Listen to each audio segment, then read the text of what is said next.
Welcome to Story Lab. I hope you enjoy this story. Let's begin. I was sipping my coffee, the rich aroma filling the kitchen, when Meredith's phone buzzed on the table. Her face tensed as she read the message, her perfectly arched eyebrows furrowed. "Who's that?" I asked, setting down my mug. "Roger," she replied curtly, her fingers tapping a reply. My stomach tightened at the mention of her boss's name. Roger Sinclair was notorious for his charm and wandering eye. What does he want? Meredith looked up, her green eyes guarded. "He's invited me to a company party tonight." I frowned. "You're not seriously considering going, are you?" "Of course I am," she snapped. "It's an important event. But Roger will be there, and you know how he is." I couldn't keep the concern from my voice. Meredith's jaw clenched. "You can't control me, Ethan. I'm going to the party." She pushed back her chair and stormed out, leaving me staring after her, uneasy tendrils of doubt slithering through my mind. The hours ticked by, each minute amplifying my unease. I paced the living room, my phone clutched in my hand, waiting for Meredith's text that never came. Midnight came and went, and still no word. Then, a notification popped up on my screen. It was from Kelly, Meredith's friend and coworker. My heart pounded as I opened the message. "Ethan, you need to see this. But please don't tell Meredith I sent it to you." Attached were several high-definition videos, each one more damning than the last. In the first, Meredith was draped over Roger, their lips locked in a passionate embrace. The next showed them stumbling into a dimly lit room, hands roaming, clothes disheveled. My vision blurred as rage and betrayal washed over me in searing waves. I hurled my phone across the room, shattering it against the wall. I spent the night sleepless, my mind a whirlpool of anger and hurt. How could Meredith do this to me? To us? After everything we'd been through together? As the first rays of dawn crept through the curtains, a cold determination settled over me. I wouldn't confront her, not yet. I needed to plan, to gather information, to ensure my revenge would be complete and utterly devastating. I booted up my laptop and began digging into Roger's life, his finances, his business dealings, every sordid detail I could uncover. If he was going to steal my wife, I would take everything from him. And Meredith, I would make her regret the day she ever betrayed me. The next morning, I feigned normalcy as Meredith bustled around the kitchen, making coffee and toast. When she announced she was heading for a shower, I seized my chance. "Leave your phone," I said casually. "I need to update some apps for you." She hesitated, then shrugged and tossed it onto the counter. "Sure, I guess. Don't mess anything up." As soon as she disappeared down the hallway, I snatched up her phone and got to work. My fingers flew over the screen, bypassing her security with ease.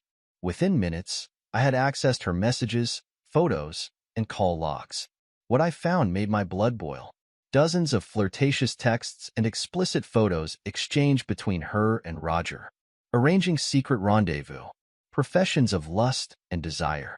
"You lying, cheating snake," I muttered, downloading every incriminating piece of evidence. But that was just the beginning. As I dug deeper into Roger's affairs, I uncovered something far more insidious, a trail of financial misdeeds and embezzlement, hidden offshore accounts filled with ill-gotten gains. A grim smile spread across my face. This was the ammunition I needed to bring them both to their knees. I worked tirelessly, compiling a dossier of Roger's criminal activities.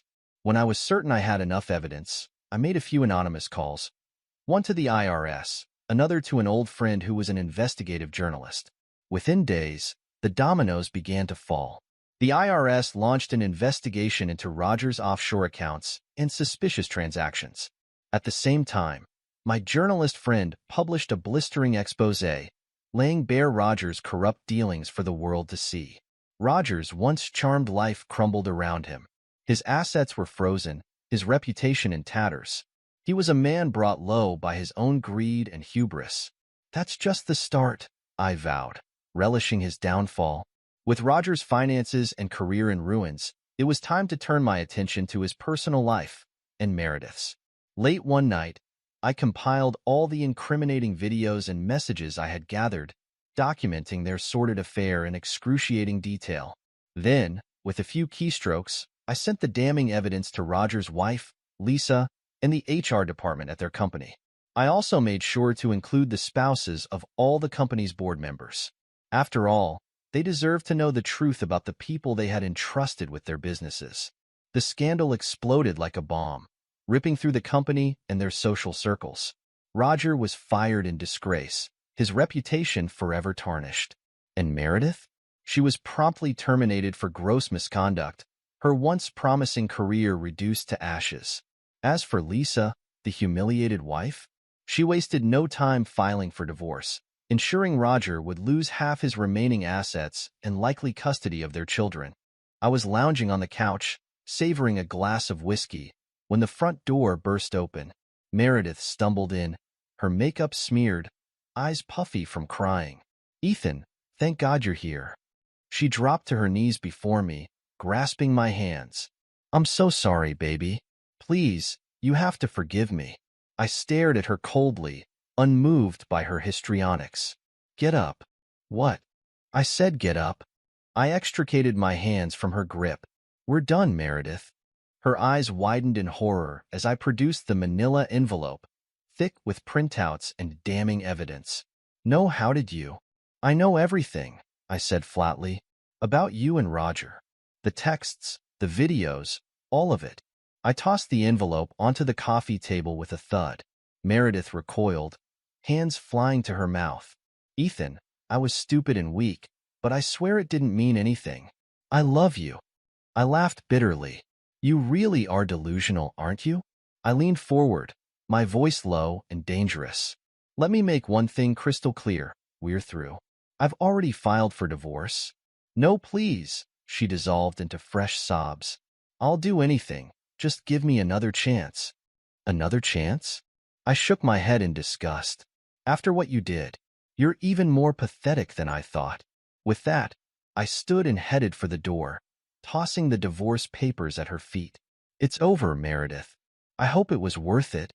A few weeks later, my phone rang with a number I didn't recognize. I answered cautiously. "Hello?" "You bastard."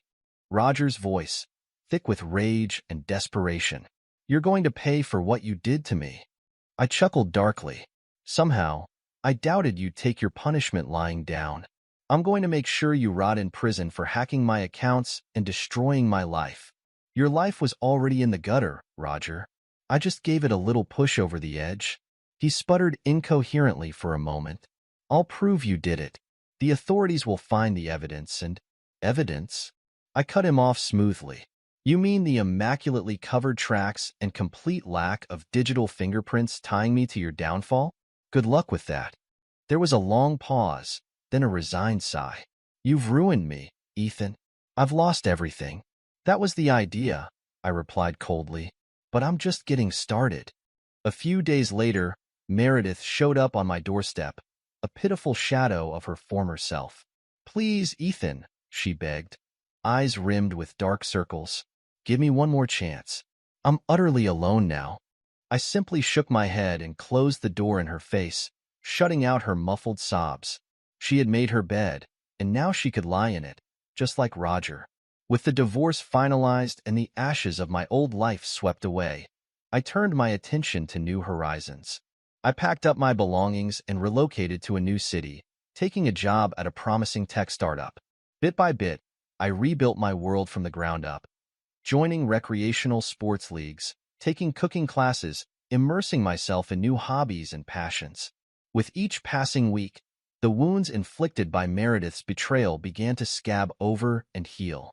News periodically trickled in about my former tormentors. Roger's business empire had crumbled, his reputation permanently shattered. He and Meredith became societal pariahs, unable to regain their footing no matter how hard they scrambled. I felt no pity, only cold satisfaction at their devastation. They had sought to destroy my life through lies and infidelity. In the end, I had turned their treachery into the architect of their own undoing. Revenge, I mused over a glass of bourbon one night, was indeed a dish best served ruthlessly. This is where our story comes to an end. Share your thoughts in the comments section. Thanks for your precious time. If you enjoyed this story, then please make sure you subscribe to this channel. That would help me a lot. Click on the video you see on the screen, and I will see you there.